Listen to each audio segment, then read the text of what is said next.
What is up, people of all different types of ages, races, genders, and yes, even you other species out there watching this video. My name is Omega Pro, and welcome back to Mass Effect. I hope you all have been enjoying this series thus far with two movie-long episodes. But yeah, we're back, and we have to go to the C-Sec Academy now and get shit done.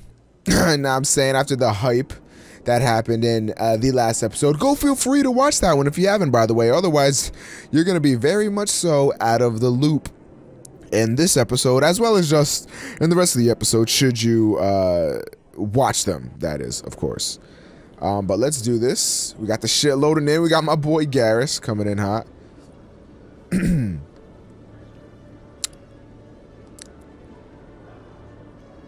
And still saving. All right, here we go. We arrived at the C-Sec Academy. All right, so we're here at the C-Sec Academy. We've got to go to the docking bay. But before I do that, let's go to the squad and level some stuff up here. What do I want to do? What do I want to do? Spectre training. Elite agents of the Council, the Spectres, have access to special training unavailable elsewhere in the galaxy. Increases health, accuracy, and effectiveness of all attacks and powers. Grants unity ability. Cool, cool. I'm gonna put some into that, and I'm going to get... No, I don't want to do that. And we'll go into fitness as well. Okay, okay. Let's go up into my boy Rex. And for Rex, we'll do, give him some more armor. Why not? Get that advanced shield boost popping. What is this for assault rifles? Unlock shotguns. Yes, we'll do that. So now, Rex can use shotguns, which is, cool, cool. And now we're here with the Bay, Tali. And for her, let's go... I'll just throw 2 into basic armor, so now she can use first aid. Cool, cool. Now, I do not remember where the docking bay is, so you'll have to forgive me. We're just going to go down here. Surely, this is where it is at. Welcome to C-Sec. Or nah. This is an elevator. We're going to beat boop this keeper here. Why not? And talk to the requisition officer. Hooking you up.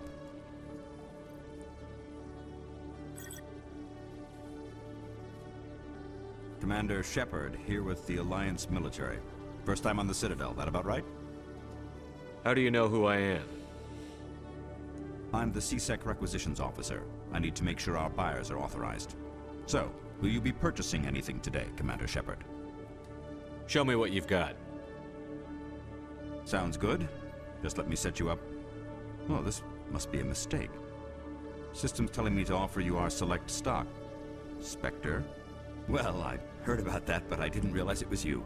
Sorry, Commander. Just show me what you've got. I'll open the rare stocks for you, Commander. Enjoy. Yeah, open that up. So now we get access to buying stuff with our credits. Now, we don't have a lot of credits. We've only got 2,350 credits, and as you can see, a lot of the stuff costs a lot more than that. This is a lot of heavy armor stuff. Since we're the Spectres, you know, we get access to all the high grade stuff, but kind of sucks because we cannot afford anything. But we can't let them know we're broke, so we're just going to act like we don't care about this stuff. I don't care. All right, thank you, requisition officer. I just wanted to show you guys the shop there, so that way you knew where to go if you needed to get anything from the shop.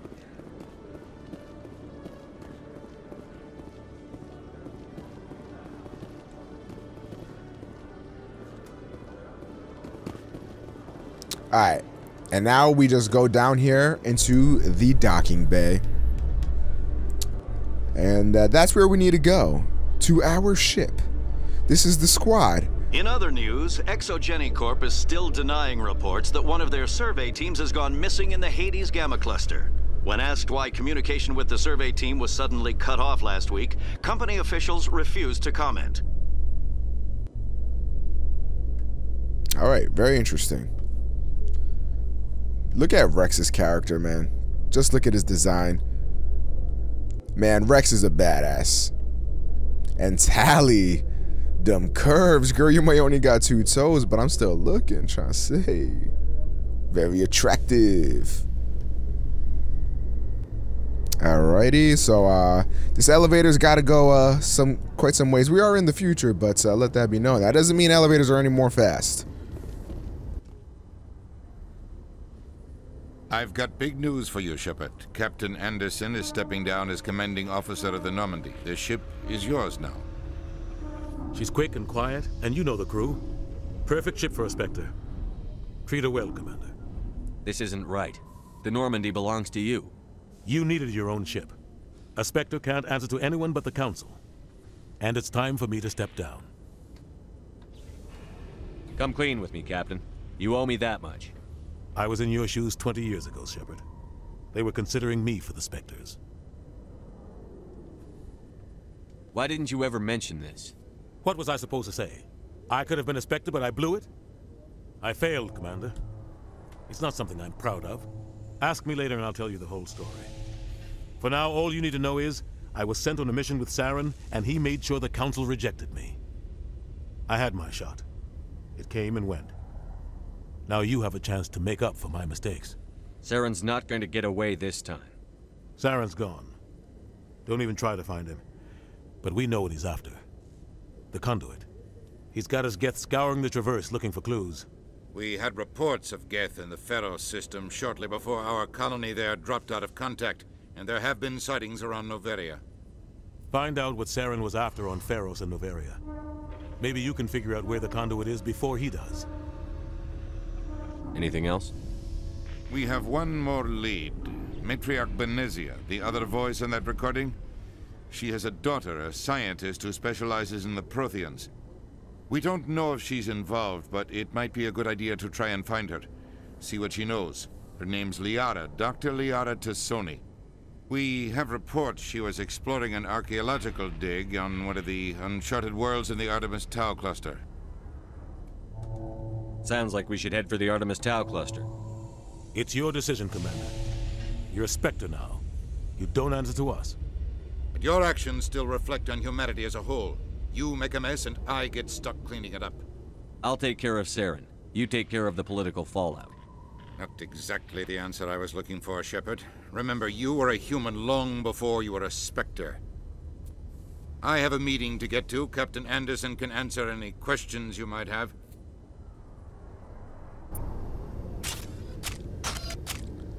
Bodied. So you saw that I decided to go to that mysterious place in the Artemis Tau cluster, and that is essentially because we're going to meet another character there that is essential to the Mass Effect universe, and I just wanted to get that done as quickly as possible.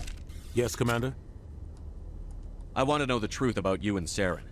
I want to know about the mission you were on together all those years ago. We had intel on a rogue scientist being funded by Batarian interests. He was trying to set up a facility to develop illegal AI technology out in the Verge.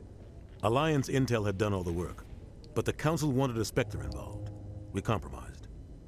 I was assigned to help Saren in his investigation. We tracked the scientist to a refining facility on Kamala.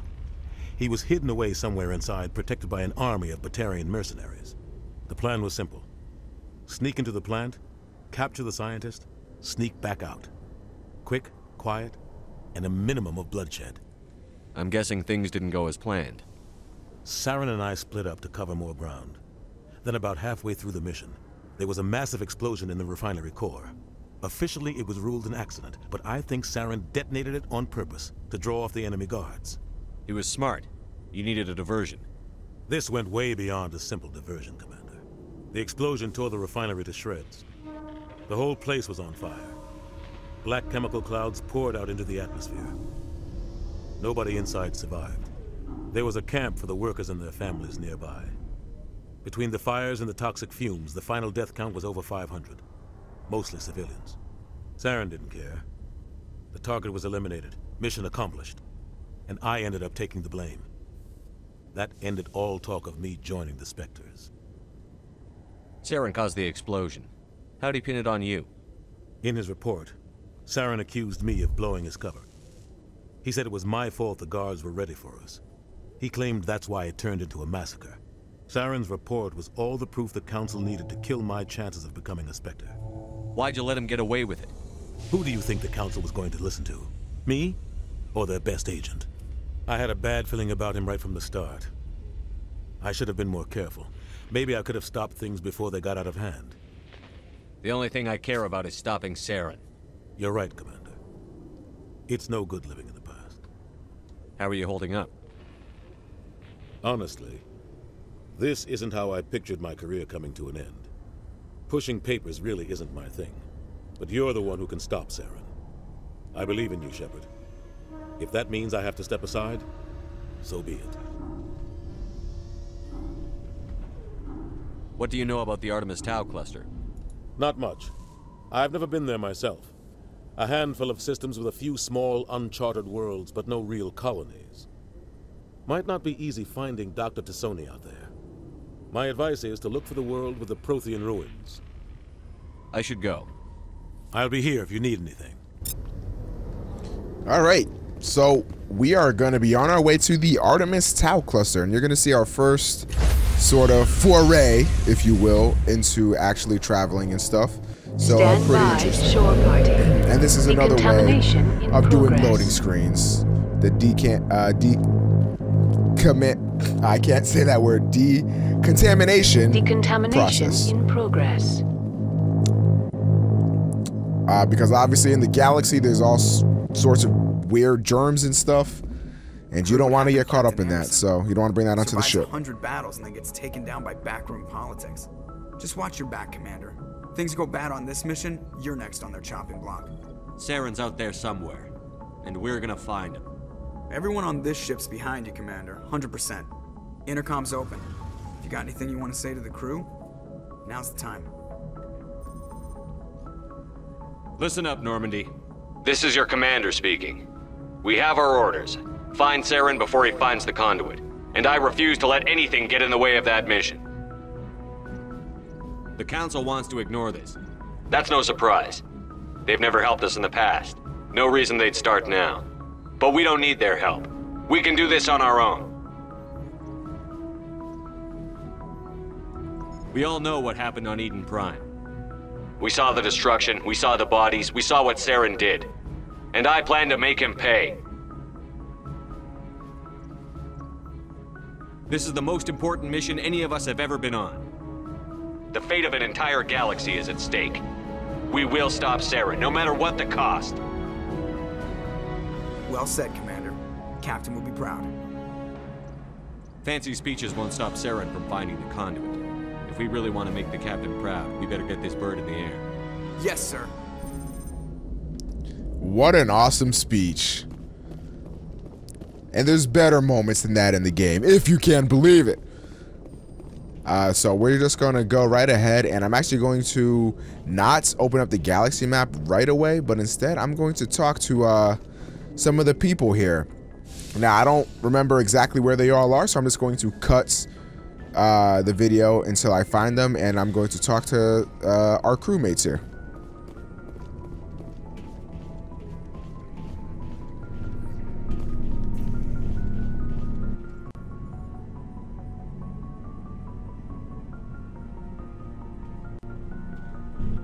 Anything you need, Commander? What's your opinion on the last mission? I don't see how we could have done things any better. At least not without getting to Eden Prime sooner. And we were on the scene faster than any other Alliance ship could have been. Just trying to get a sense of where the crew's at. Thoughts? I've wasted enough of your time for now, Commander. We'll have time for personal debriefings later. We'll talk another time, Lieutenant. Commander?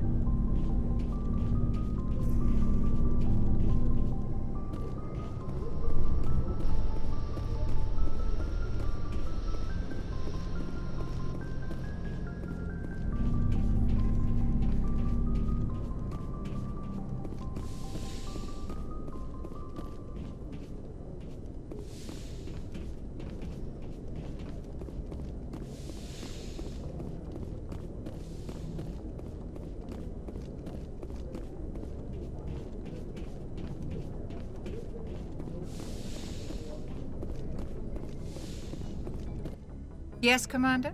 Is there something you need? How well do you know the Lieutenant? I'd never worked with him before this mission, but he has an impressive service record, over a dozen special commendations. Tends to keep to himself, though. Maybe because of the headaches. It's not easy being an L2. What does that have to do with it? Well, most biotics now use the L3 implants. Lieutenant Alenko was wired with the old L2 configuration. Sometimes there are complications. What kind of complications? Severe mental disabilities, insanity, crippling physical pain. There's a long list of horrific side effects. Caden's lucky. He just gets migraines. How did you end up serving on an Alliance ship?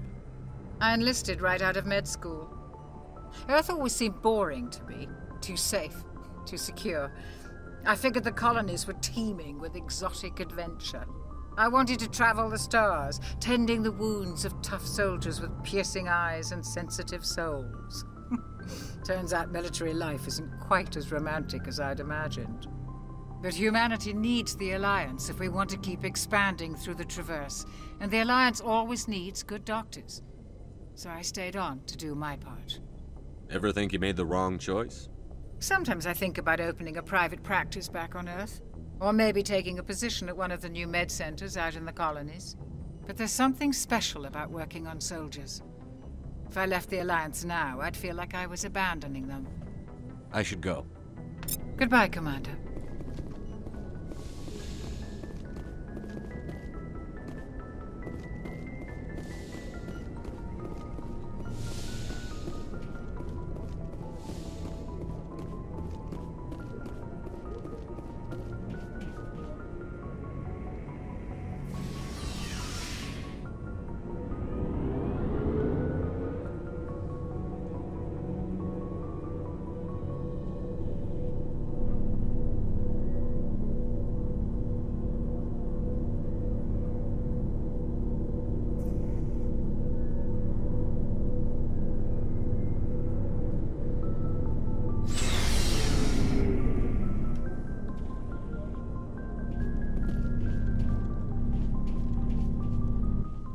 Nice ship you've got, Shepard. What can I do for you? What's your story, Rex? There's no story. Go ask the Quarian if you want stories. You Krogan live for centuries. Don't tell me you haven't had a few interesting adventures. Well, there was this one time the Turians almost wiped out our entire race. That was fun. They tried the same with us, but we fought them off. It's not the same. It seems similar enough to me. So your people were infected with a genetic mutation? An infection that makes only a few in 1,000 children survive birth? And I suppose it's destroying your entire species? You're still here. It can't be all that bad. I don't expect you to understand, but don't compare humanity's fate with the Krogan. Sorry, Rex. I wasn't trying to get you upset. Your ignorance doesn't upset me, Shepard. As for the Krogan, I gave up on them long ago. The Genophage infected us, but it's not what's killing us. Are your people really dying? We're sure not getting any stronger. We're too spread out. None of us are interested in staying in our own system. Lots of species have left their homes and prospered. But they go to colonize new worlds. We're not settlers. We're warriors. We want to fight. So we leave. Hire ourselves out. And most of us never go back. What can you tell me about the Genophage? Ask the Solarians if you want details. They made it. All I know, it makes breeding nearly impossible. Thousands die in stillbirth, and most never get that far. Every Krogan is infected, every one. And no one's rushing to find a cure. Why don't the Krogan try to find a cure? When was the last time you saw a Krogan scientist?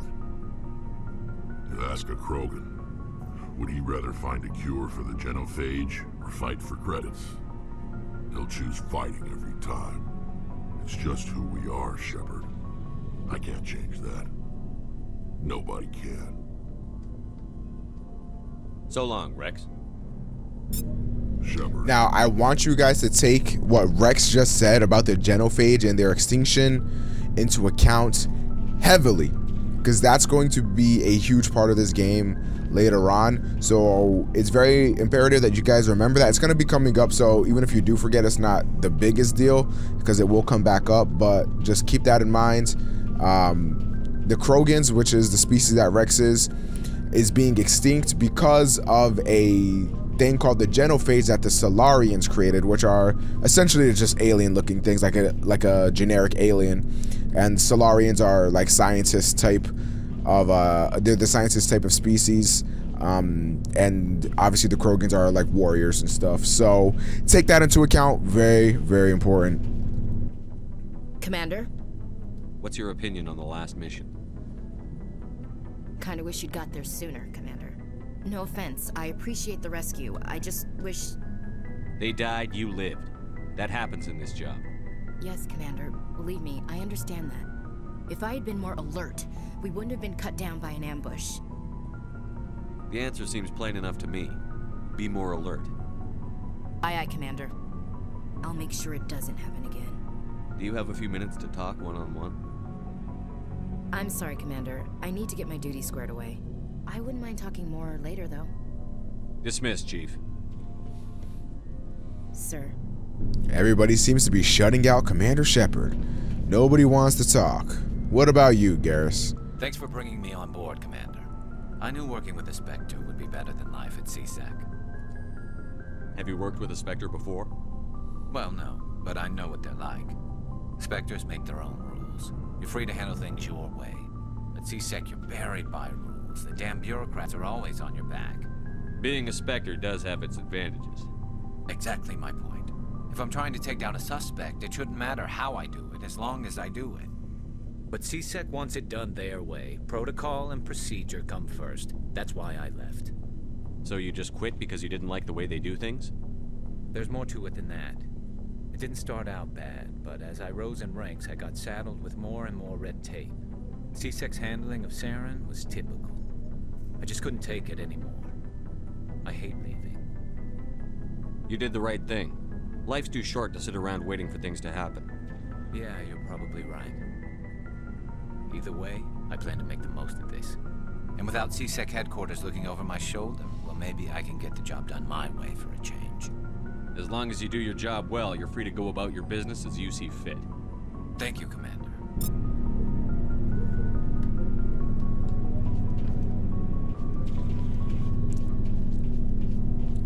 Garrus is a very interesting character. Also keep him in mind because, as I just said, he is very interesting, and he's a fan favorite to a lot, so maybe he'll be yours. We'll see. Your ship's amazing, Shepard. I've never seen a drive core like this before. I can't believe you were able to fit it into a ship this small. I'm starting to understand why you humans have been so successful. I had no idea Alliance vessels were so advanced. I don't like the idea of aliens studying the architecture of Alliance ships. We're on the same side here. My people have more reason to hate the Geth than anyone, remember? But you can't blame me for being a little excited. I never dreamed I'd get a chance to travel on a ship as advanced as the Normandy. I had no idea you found ship technology so interesting. It comes with being a Quarian. The migrant fleet is the key to the survival of my people. Ships are our most valuable resource. But we don't have anything like this. We make do with cast-offs and second-hand equipment. We just try to keep them running for as long as we can. Some of the fleet's larger vessels date all the way back to our original flight from the Geth. I can't believe your fleet's still using ships that are 3 centuries old. They're constantly being repaired, modified, and refitted. They aren't pretty, but they work. Mostly. We've tried to make ourselves as independent as possible on the flotilla. Grow our own food, mine, and process our own fuel. But some things we just can't make on our own. A patch to maintain the hull integrity requires raw materials we just don't have. That's why our pilgrimages are so important. Tell me about your people. Our lives aren't easy. Resources are scarce, and we are constantly on the move. Everything we do must in some way contribute to the continuation of the migrant fleet. There are 17 million Quarians in the flotilla, and each of us relies on the others for survival. The bonds among my people are strong. Unfortunately, we have had to surrender many of the freedoms and civil liberties other species take for granted. What kind of freedoms? Well, it's illegal for parents to have more than one child. If our population grows too much, it would strain our resources to their breaking point. Of course, we also can't allow our numbers to become too few. If our population is in decline, the rule against single births is temporarily repealed. In extreme cases of population decline, incentives are even offered to encourage multiple births, though the Conclave hasn't had to take such measures in nearly a century. That's your government? The Conclave is our civilian branch of government. Each ship can elect a representative to serve on the Conclave and make decisions that affect the fleet as a whole. On matters that affect an individual ship, however, the captain has the final say. It's a tradition that dates back to the early days, when the fleet was governed by martial law. Fortunately, most captains nowadays are smart enough to have an elected council from their crew to give them advice and guidance. So the ultimate power rests with elected officials. In practice, the Conclave and the respective council for each ship tend to set the rules that govern our daily lives. But in theory, we are still under military jurisdiction. The 5 top-ranking military officials in the fleet serve on the Admiralty Board. These 5 have the power to overrule any decision by the Conclave in case of emergency. To do so requires unanimous agreement among the Admiralty, and they can only do this once. After that, the entire board must resign their posts. It's a safeguard that served us well. In nearly 3 centuries, the Admiralty Board has only overruled the Conclave 4 times. I want to know more about the Geth.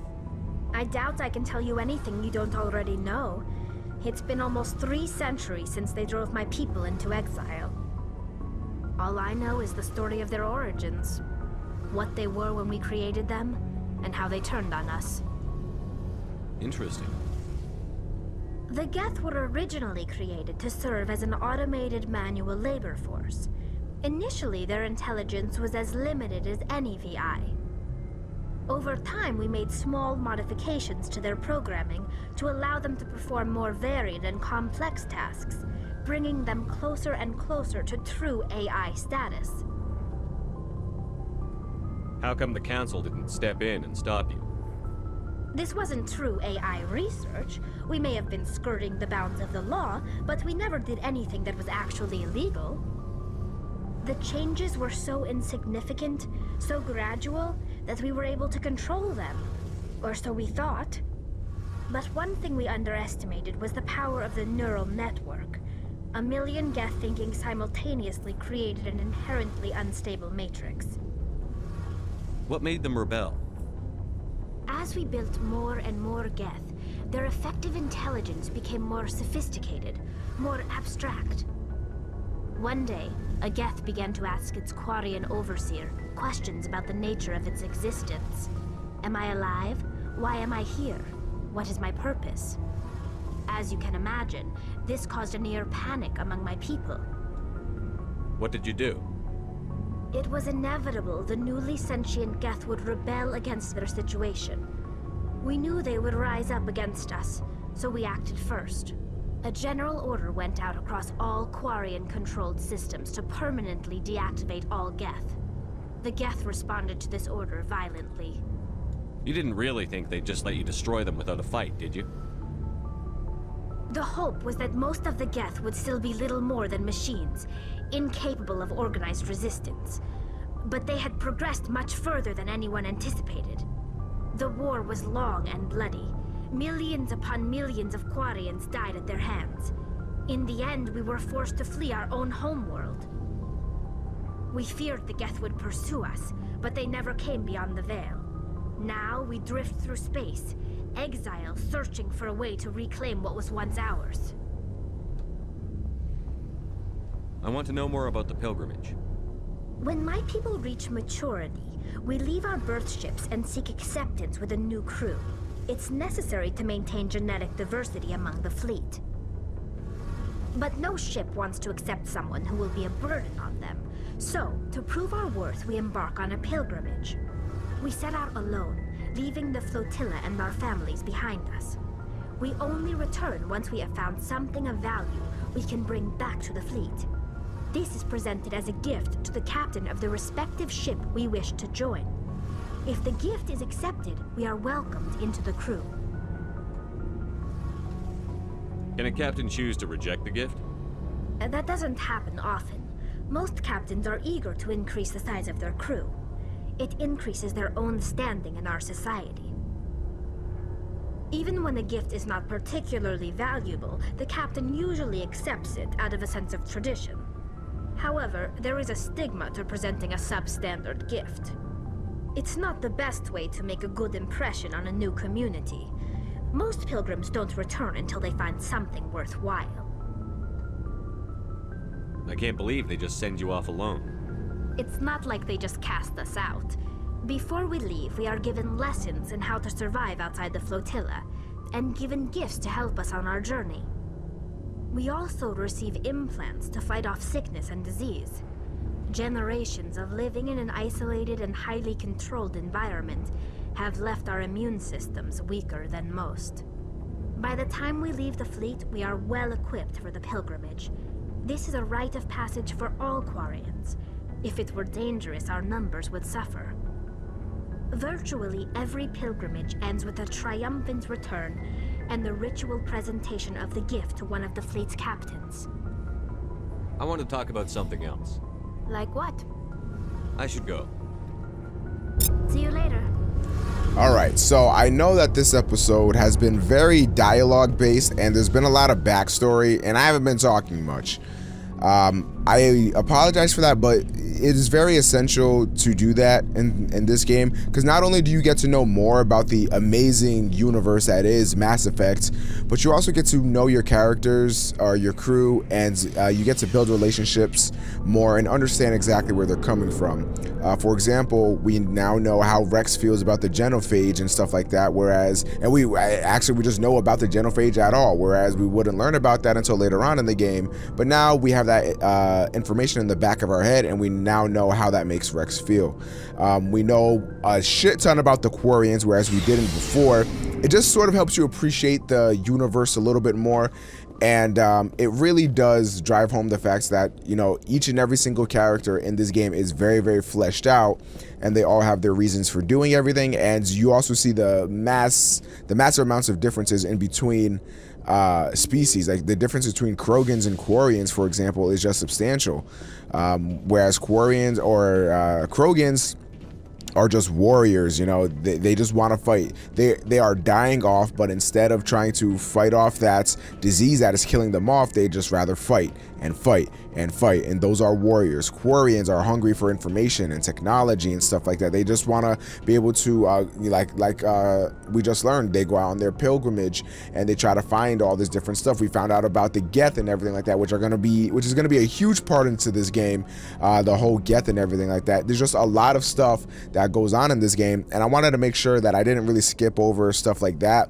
Of course, there's going to be things that I skip, not intentionally by any means, but I wanted to try to be as thorough as possible, so that way I get to share one of my favorite games with you guys, and you guys can appreciate it a little bit more. But with that being said, this is going to be the shortest episode so far, coming in at 30 or so minutes. So I'm going to end it off here. And the reason why I'm ending it off here is because this next part we're going to get up to is going to be pretty long. Each one of these 3 planets or whatever that you can go to are all pretty long sections, and I want to try to make them one video if at all possible.